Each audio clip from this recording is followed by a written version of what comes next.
भोपाल से प्रस्तुत हैं प्रादेशिक समाचार। नमस्कार, समाचारों के साथ मैं जितेंद्र रघुवंशी। पहले मुख्य समाचार।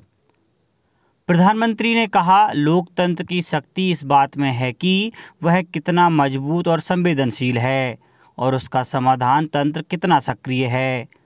पशुपालन और डेयरी क्षेत्र में केंद्रीय योजनाओं और उद्यमिता विकास पर संवाद। आज प्रदेश में 15 नवंबर से फिर शुरू होगा आंगनबाड़ी केंद्रों का संचालन।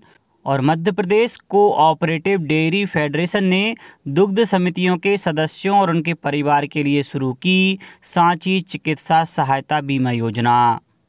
अब समाचार विस्तार से।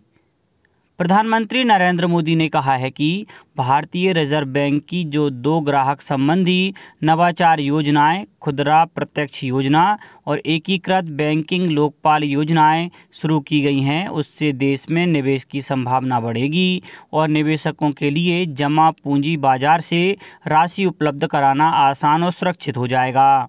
उन्होंने कहा कि खुदरा प्रत्यक्ष योजना के माध्यम से छोटे निवेशकों को सरकारी प्रतिभूतियों में निवेश करना आसान हो जाएगा। इसी तरह एकीकृत लोकपाल योजना, एक राष्ट्र एक लोकपाल का सिद्धांत वास्तविक रूप ले चुका है। उन्होंने कहा कि इससे बैंक ग्राहकों की सभी शिकायतों का बिना किसी परेशानी के समय पर समाधान हो जाएगा। उन्होंने कहा कि लोकतंत्र की शक्ति इस बात से है कि वह कितना मजबूत, संवेदनशील और समाधान तंत्र कितना सक्रिय है। मुख्यमंत्री श्री शिवराज सिंह चौहान ने कल भोपाल के जम्बूरी मैदान का निरीक्षण किया। उन्होंने प्रधानमंत्री श्री नरेंद्र मोदी के 15 नवंबर के भोपाल प्रवास में जनजातीय गौरव दिवस की सभा और कार्यक्रम स्थल का जायजा लिया और की जा रही तैयारियों का अवलोकन किया। मुख्य सचिव श्री इकबाल सिंह बैस ने मुख्यमंत्री श्री चौहान को प्रधानमंत्री श्री मोदी की यात्रा की तैयारियों की जानकारी दी। मुख्यमंत्री श्री चौहान ने सभा स्थल, मंच, विशिष्ट व्यक्तियों और आमंत्रित जनजातीय समुदाय की बैठक व्यवस्था, सुरक्षा व्यवस्था, पेयजल सहित अन्य बुनियादी जरूरतों को पूरा करते हुए सभी तैयारियां पूर्ण करने के निर्देश दिए। पशुपालन और डेयरी विभाग द्वारा आज प्रशासन अकादमी भोपाल में पशुपालन एवं डेयरी क्षेत्र में केंद्रीय योजनाओं एवं उद्यमिता विकास पर संवाद का आयोजन किया जा रहा है। केंद्रीय पशुपालन, मत्स्य पालन और डेयरी मंत्री पुरुषोत्तम भाई रूपाला इस कार्यक्रम का शुभारंभ करेंगे। पशुपालकों और उद्यमियों की आय में वृद्धि के उद्देश्य से आयोजित इस संवाद में केंद्र और राज्य की योजनाओं, सफलता की कहानियों के साथ प्रगतिशील पशुपालकों और उद्यमियों से संवाद किया जाएगा। संवाद में पशुपालक, संबंधित उद्यमी, केंद्रीय मत्स्य पालन, पशुपालन एवं डेयरी मंत्रालय, राज्य के पशुपालन और डेयरी विभाग के अधिकारी भी भाग लेंगे।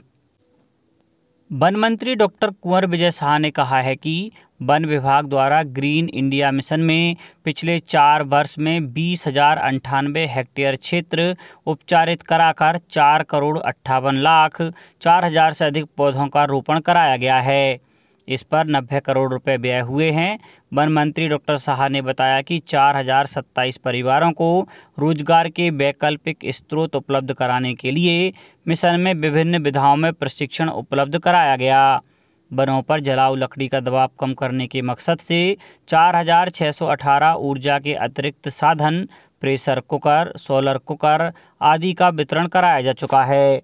इसी तरह इकोसिस्टम इम्प्रूवमेंट प्रोजेक्ट में इस वर्ष 600 हेक्टेयर क्षेत्र में अग्रिम कार्य और 2,424 हेक्टेयर क्षेत्र में रखरखाव का कार्य कराया जा रहा है।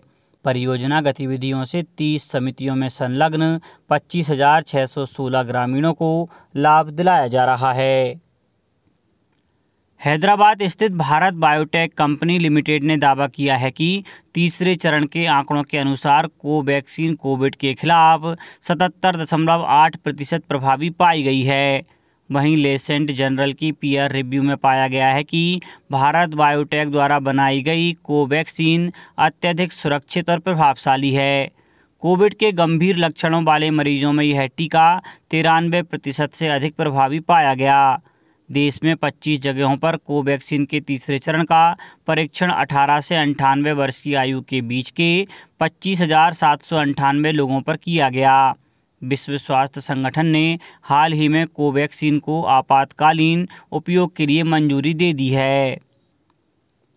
ऊर्जा मंत्री श्री प्रद्युम्न सिंह तोमर ने ग्वालियर में बैंक प्रबंधकों को निर्देश दिए हैं कि नगर निगम ग्वालियर द्वारा प्रधानमंत्री स्वनिधि योजना में 10,000 एवं 20,000 के प्रकरण प्राप्त हो रहे हैं, उनका 2 दिवस के अंदर हितग्राहियों को बैंक में बुलाकर सम्मान के साथ उनका वितरण सुनिश्चित किया जाए, ताकि पथकर विक्रेता एवं हाथ ठेला कारोबारी बिना ब्याज ऋण का लाभ उठाकर अपना व्यवसाय खड़ा कर सकें एवं प्रधानमंत्री एवं मुख्यमंत्री के सपनों को साकार कर सकें।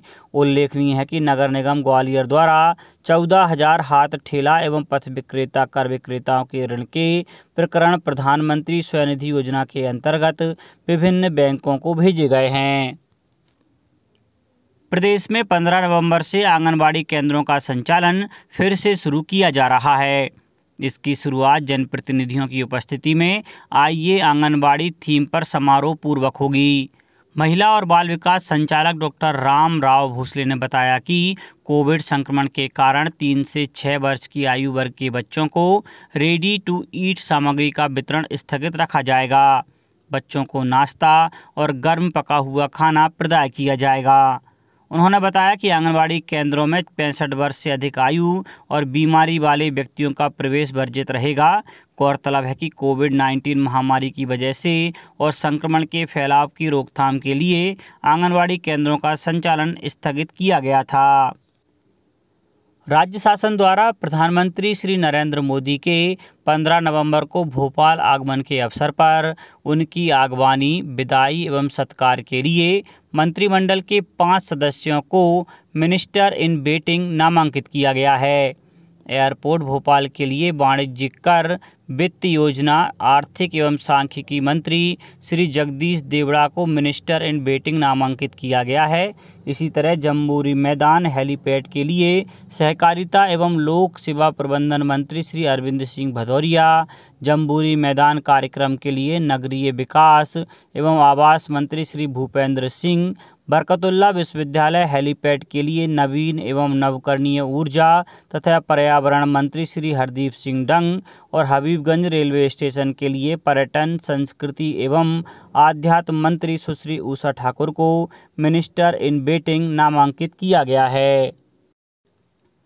Madhya Pradesh cooperative dairy federation द्वारा दुग्ध समितियों के सदस्यों और उनके परिवार के लिए सांची चिकित्सा सहायता बीमा योजना स्वीकृत की गई है।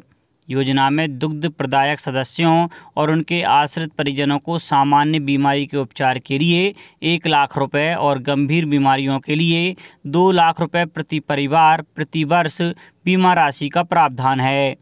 योजना में दुग्ध प्रदायक सदस्यों और उन पर आश्रित 3 परिजनों को लाभान्वित किया जाएगा।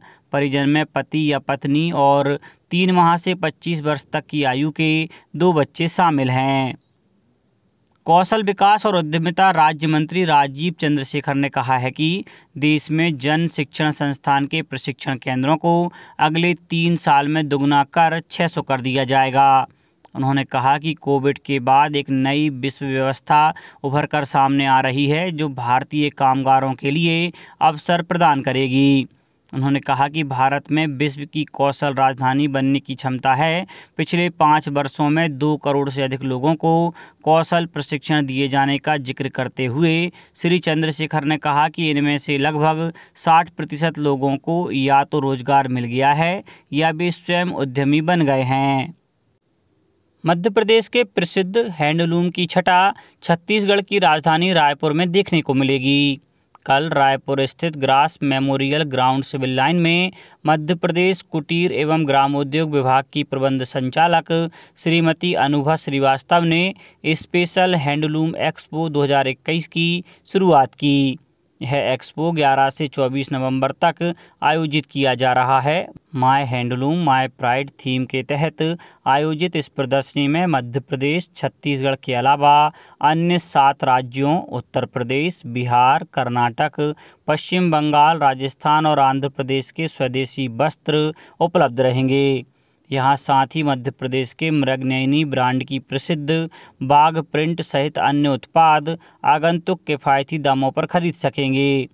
प्रबंध संचालक कुटीर एवं ग्रामोद्योग श्रीमती अनुभा श्रीवास्तव ने कहा कि आज़ादी के अमृत महोत्सव के अंतर्गत आत्मनिर्भर भारत आत्मनिर्भर मध्य प्रदेश संकल्पना को साकार करने के लिए श्रृंखलाबद्ध आयोजनों की यह एक कड़ी है, जिसमें हमारे देश की गांव मिट्टी में रचे बसे कारीगरों की मेहनत को एक मंच प्रदान किया जा रहा है। हैंडलूम वस्त्र खरीदने से हम स्वदेशी उत्पादों को बढ़ावा देते हैं, जिससे बहुत से घर चलते हैं। यहाँ हैंडलूम की विविध विधाओं को देखने का अवसर मिलेगा, जहाँ हाथ से बने विश्व स्तरीय कपड़े एक ही छत के नीचे मिलेंगे। अब कुछ समाचार संक्षेप में। विधानसभा अध्यक्ष गिरीश गौतम ने कल ओमकारेश्वर बांध और विद्युत गृह परियोजना का अवलोकन किया। शिवपुरी जिले में डेंगू पर नियंत्रण के लिए स्वास्थ्य विभाग और नगर पालिका के कर्मचारी सहित लगभग 20 दलों द्वारा कार्यवाही की जा रही है। अशोकनगर में प्रति सप्ताह बेरोजगार युवक युवतियों को कैरियर मार्गदर्शन दिया जाएगा। नेहरू युवा केंद्र द्वारा खंडवा जिले की ग्राम पंचायत टेमी कला में कैच द रेन के स्लोगन के साथ जल बचाव एवं वर्षा जल संग्रहण की शपथ दिलाई गई। आगरमालवा जिले के ग्राम सालरिया में स्थित विश्व के पहले गौ अभ्यारण्य में कल गोपाष्टमी पर्व मनाया गया। स्वास्थ्य मंत्री डॉक्टर प्रभुराम चौधरी आज रायसेन जिला चिकित्सालय में 1000 LPM के नए ऑक्सीजन प्लांट का लोकार्पण करेंगे। छतरपुर जिले में गर्भवती और हाई रिस्क महिलाओं के लिए पूर्णा अभियान चलाया जा रहा है। नीमच में जांच के दौरान एक वाहन से 50 लीटर बायोडीजल जब्त किया गया। और कटनी के पूर्व विधायक चंद्रदर्शन गौर और भोपाल के वरिष्ठ पत्रकार सोमदत्त शास्त्री का कल निधन हो गया। अंत में मुख्य समाचार एक बार फिर। प्रधानमंत्री ने कहा, लोकतंत्र की शक्ति इस बात में है कि वह कितना मजबूत और संवेदनशील है और उसका समाधान तंत्र कितना सक्रिय है। पशुपालन और डेयरी क्षेत्र में केंद्रीय योजना और उद्यमिता विकास पर संवाद। आज प्रदेश में 15 नवंबर से फिर शुरू होगा आंगनबाड़ी केंद्रों का संचालन। और Madhya Pradesh cooperative dairy federation ने दुग्ध समितियों के सदस्यों और उनके परिवार के लिए शुरू की सांची चिकित्सा सहायता बीमा योजना। इस बुलेटिन में इतना ही। घर पर रहिए, सुरक्षित रहिए और सुनते रहिए प्रादेशिक समाचार। नमस्कार।